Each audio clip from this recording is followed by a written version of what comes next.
శ్రీ గురుభ్యో నమ. శ్రీమాత్రే నమ. మా భక్తి టీవీని ప్రోత్సహిస్తున్నటువంటి మా ప్రేక్షకులందరికీ ధన్యవాదాలు తెలియజేస్తూ ఈరోజు మనము ఒక ముఖ్యమైనటువంటి వ్యక్తి యొక్క లక్షణాలను చెప్పుకుంటూ అది జ్యోతిష శాస్త్రంలో ఏ గ్రహానికి రిలేటెడ్గా అంటే సంబంధం కలిగి ఉంటుంది అనేది తెలియచెప్పుకుందాం. మనకి మహాభారతంలో అనేక రకాలైనటువంటి మనుషులు ఉన్నారు. మరి వారందరి యొక్క జన్మ తేదీ వివరాలు మనకి తెలుస్తాయా అంటే కొన్ని వేల సంవత్సరాల క్రితం జరిగినటువంటి ద్వాపర యుగంలోని మహాభారతం, అలాగే ఆ భారత చరిత్రలోని పురాణ పురుషులు, పుణ్యపురుషులు, కర్మ పురుషులు, ఇట్లాంటి వాళ్ళందరూ చాలామంది ఉన్నారు కదా. వాళ్ళందరివి మనకి తెలిసే అవకాశాలు లేవు. ఎందువల్ల అంటే వేల సంవత్సరాల క్రితం మనకి ఆ జన్మ తేదీలు తెలియడం కష్టమే. ఒకవేళ ఎవరన్నా రాసి పెట్టి ఉన్నా అది ఇప్పుడు మనకి లభ్యం అవడము కష్టమే. కానీ జ్యోతిష శాస్త్రంలో చాలా వరకు గ్రహాల యొక్క లక్షణాలు ఏ విధంగా ఉంటాయో అవి ఆ గ్రహాల ప్రభావంతో జన్మించినటువంటి వ్యక్తులకి ఆ లక్షణాలు ఖచ్చితంగా ఉంటాయి. మహాభారతంలో మనకి ఎన్నో రకాల మంచి పాత్రలు ఉన్నాయి, చెడ్డ పాత్రలు ఉన్నాయి. మనము పాత్ర అనుకుంటున్నాం, కానీ వాళ్ళందరూ అప్పుడు సజీవులు.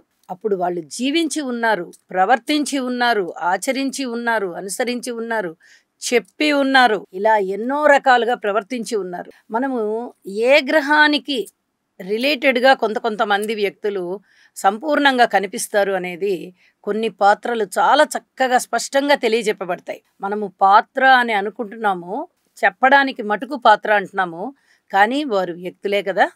వ్యక్తులే అని సంబోధించడం, ఇప్పుడు వారు ఎవరు జీవించి లేరు కాబట్టి పాత్ర అని చెప్పుకుంటున్నాం. అయితే కుజగ్రహం గురించి మనము చాలా స్పష్టంగా చెప్పుకోవాలి. కుజగ్రహం అనగానే చాలా వరకు ఆలోచనలు బాగా ఉంటాయి, విపరీతమైనటువంటి ఆలోచనలు ఉంటాయి. అలాగే చురుకుదనం ఉంటుంది, ఉత్సాహం ఉంటుంది, ఎత్తుకి పై ఎత్తు వేయగల స్వభావం ఉంటుంది. మంచితనానికి మంచితనం ఉన్నప్పటికీ ఒక కసి గాని ఒక కక్ష గాని మనసులో పెట్టుకున్నారంటే అది ఏ విధంగా తీర్చుకోవాలి అనుకోవడానికి దారులు వెతుక్కుంటూ పైకి మంచితనంగా నటిస్తూనే ఒక్కొక్కసారి వాళ్ళు అనుకున్న పనులు సాధిస్తారు. లేదా ఒక్కొక్కసారి నేను చెడ్డవాడిని అని అందరూ అనుకున్నా పర్వాలేదు, నేను అనుకున్నది చెయ్యాలి అనేది అనుకుంటారు. అలాగే సాహసం ఎక్కువగా ఉంటుంది వారికి. తర్వాత వాళ్ళ చేతికి బురద ఉండకుండా కూడా చేస్తారు పనులు. అంటే మనము చేస్తున్నాము అని తెలియకుండా కూడా చేస్తారు. మీరు చేశారు, మీరు అనుభవిస్తున్నారు అనేటట్టుగా ఉంటుందన్నమాట పైకి, కానీ వెనక ఉండి ఆడించేది వీరే. ఇలాంటి పాత్ర మనకి ఒకటి కనిపిస్తుంది. ఇంకా చెప్పుకోవచ్చు. మహాభారతం అనగానే ఒక సామెత గుర్తొస్తుంది మనకి. వింటే భారతం వినాలి, తింటే గారెలు తినాలి అని. గారెలు ఎంత మధురమైనటువంటి పదార్థమో రుచికి భారతం వినడానికి కూడా అంతే మధురమైనటువంటిది. అన్నీ ఉంటాయి, ఎత్తులుంటాయి, పై ఎత్తులుంటాయి, కుయుక్తులుంటాయి, రాజనీతి ఉంటుంది, దైవజ్ఞత ఉంటుంది, ఆదర్శాలు ఉంటాయి, అలాగే అక్క చెల్లెళ్ళ సఖ్యత ఉంటుంది, అన్నదమ్ముల సఖ్యత ఉంటుంది, అలాగే దాయాదుల పోరు ఉంటుంది, ఇచ్చిన మాటకి కట్టుబడేది ఉంటుంది. ఇలా అన్ని రకాలు మనకి భారతంలో కనిపిస్తాయి.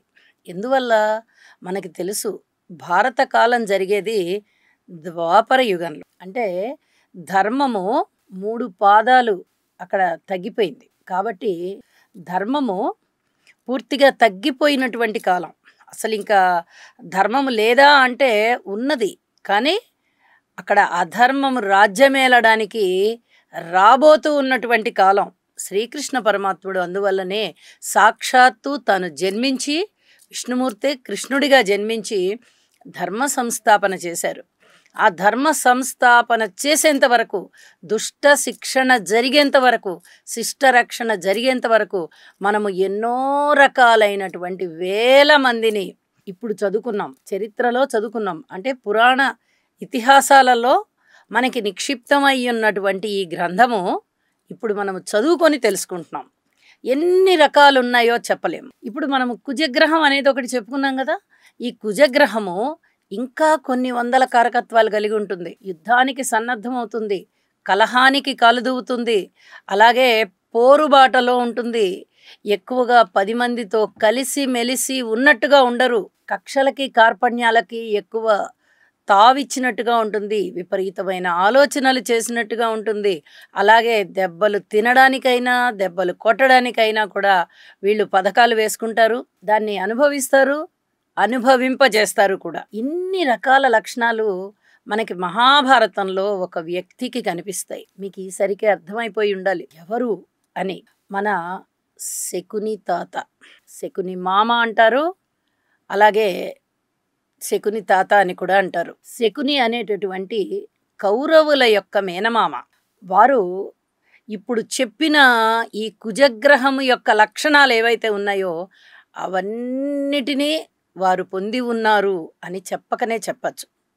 ఎన్నో రకాలైన లక్షణాలు మనకి కుజగ్రహానికి ఉంటే అందులో కొన్ని లక్షణాలు చాలా సుస్పష్టంగా శకుని గారి విషయంలో మనము భారతం చదువుతూ ఉంటే చాలా స్పష్టంగా కనిపిస్తూ ఉంటాయి. శకుని గారి విషయంలో మనకి కొన్ని అర్థమవుతాయి. ఆయన స్వయంగా యుద్ధం చేయల, ప్రణాళికలు రూపొందించి, పథకాలు రూపొందించి తాను వెనక ఉండి కౌరవులని ముందు నడిపించారు. చాలా అంశాలు మనకి తెలుస్తూ ఉంటాయి. యుద్ధం చేయకపోయినా వెనక నుండి సారథ్యం వహించారు, తన కక్ష తీర్చుకున్నారు, కౌరవుల అంతు చూసేందుకు గాను కుట్రలు పన్నారు. అది పాండవులకి ఇబ్బంది అయినప్పటికీ, తాత్కాలికంగా కౌరవులకి విజయం కలిగినప్పటికీ భారత యుద్ధానికి దారి తీసే విధంగా శకుని గారి యొక్క ఆలోచనలు ఉన్నాయి. అంటే తన యొక్క ఎయిమ్ ఏది ఉంది, జీవితాశయం ఏమిటి, కౌరవుల్ని నాశనం చేయాలనేటటువంటి జీవితాశయం. ఆ ఆశయం సిద్ధించుకోవడం కోసం వారు వారి పక్షానే చేరి, వారినే కవ్వించి, వారినే ఎగదోసి, వారి మరణానికి, వారి యొక్క కౌరవ వంశ నాశనానికి కారణభూతులయ్యారు. ఇలాంటివి ఎన్నో రకాలైనటువంటివి మనం చెప్పుకోవచ్చు. ఇక్కడ ప్రత్యేకంగా కుజగ్రహమేనా అంటే కొద్దిగా శనిగారి యొక్క లక్షణాలు కూడా కలిసి ఉండడానికి అవకాశం ఉంది. కానీ మనము ఈ నవగ్రహాలైనటువంటి రవి కానీ, చంద్రుడు కానీ, కుజుడు కానీ, రాహువు కానీ, కేతువు కానీ, లేదా శనిగారు కానీ, బుధుడు కానీ, గురువు కానీ, శుక్రుడు కానీ, ఇలా 9 రకాలైనటువంటి గ్రహాల విషయంలో ఒక్కొక్క గ్రహానికి ఇలాంటి లక్షణాలు ఉంటాయి, ఇలాంటి లక్షణాలు ఉంటాయని చెప్పుకుంటున్నాం కదా. ఒక్కొక్కసారి 2-3 గ్రహాల కలయికతో కూడా కూడినటువంటి లక్షణాలు ఉంటాయి. మనిషి ఏ లగ్నంలో జన్మిస్తారో ఆ లగ్నానికి సంబంధించినటువంటి లక్షణాలు మనిషిని ప్రభావితం చేస్తూ ఉంటాయి. మరి ఇక్కడ శకుని గారి విషయంలో కొన్ని శనిగారి లక్షణాలు కూడా కనిపిస్తున్నాయా అన్నట్టుగా ఉంటాయి. అయితే మేషరాశికి కానీ, వృశ్చిక రాశికి కానీ కుజగ్రహ ప్రభావం ఎక్కువగా ఉంటుంది. ఆ లగ్నాలలో గనక జన్మించినట్లయితే అత్యధిక శాతం కుజగ్రహ లక్షణాలు ఉండడానికి అవకాశం ఉంది. మనకి మహాభారతం చదువుతున్నప్పుడు, ఈ శకుని గారి గురించి చదువుతూ ఉన్నప్పుడు ఖచ్చితంగా మనకి జ్యోతిష శాస్త్రంతో పరిచయం ఉన్న వాళ్ళకి అర్థమైపోతుంది కుజగ్రహ లక్షణాలు చాలా ఉన్నాయి అని. కొద్దిగా శనిగారి ప్రభావం కూడా ఉండి ఉండవచ్చు అని కూడా అనిపిస్తుంది.